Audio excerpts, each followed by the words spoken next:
బాబు జగ్జీవన్ రావు గారి జయంతిని పురస్కరించుకొని శ్రీకాకుళంలోని అరసవిల్లి జంక్షన్లో ఉన్న ఆయన విగ్రహం వద్ద ఈరోజు మా దళిత చైతన్య సేవా సంఘం తరపున మహాలక్ష్మీనగర్ కాలనీలో ఏర్పాటైన దళిత చైతన్య సేవా సంఘం తరపున ఇక్కడికి మేము ఆయన జయంతిని జరుపుకోవడానికి కార్యక్రమం కోసం ఇక్కడికి రావడం జరిగింది.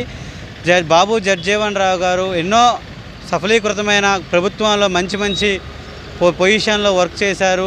డిఫెన్స్ మినిస్టర్గా వర్క్ చేసి ఈరోజు భారతదేశం ఎనలేని కీర్తిని సంపాదించిందంటే ఆయన సేవలు మనం కొనియాడుకోవాల్సిన సందర్భం ఈరోజు.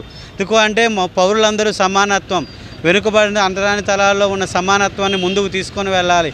అందరూ సమానమే, మనందరము ఒకటే అనే నాందిని ముందుకు తీసుకెళ్ళడానికి ఎంతో తోడ్పాటును అందించి ఎంతో శ్రమించి కష్టజీవి విధానాల్లో ఎటువంటి లోపాలు లేకుండా దళితులందరూ సామాన్య జీవితాన్ని జీవించాలి, సరళమైన జీవితాన్ని జీవించాలని ఎంతో కష్టించి శ్రమించిన ఆయనకి ఈరోజు మా దళిత చైతన్య సేవా సంఘం తరపున ఈరోజు జయంతిని ఇక్కడ పురస్కరించుకోవడం చాలా ఆనందంగా ఉంది.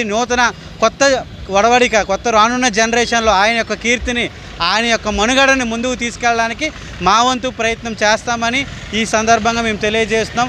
ఏదైతే మా యువకులు ఉన్న కొత్త జనరేషన్ ముందుకు తీసుకువెళ్ళడానికి, ఆయన చేసే సేవల్ని ప్రతి ఒక్కరికి విస్తృతంగా తెలియపరచడానికి మా వంతు ప్రయత్నం మేము చేస్తామని ఈ సందర్భంగా తెలియజేసుకుంటాం. బాబు జగ్జీవన్ రావుకి జై. బాబు జగ్జీవన్ రావుకి జై.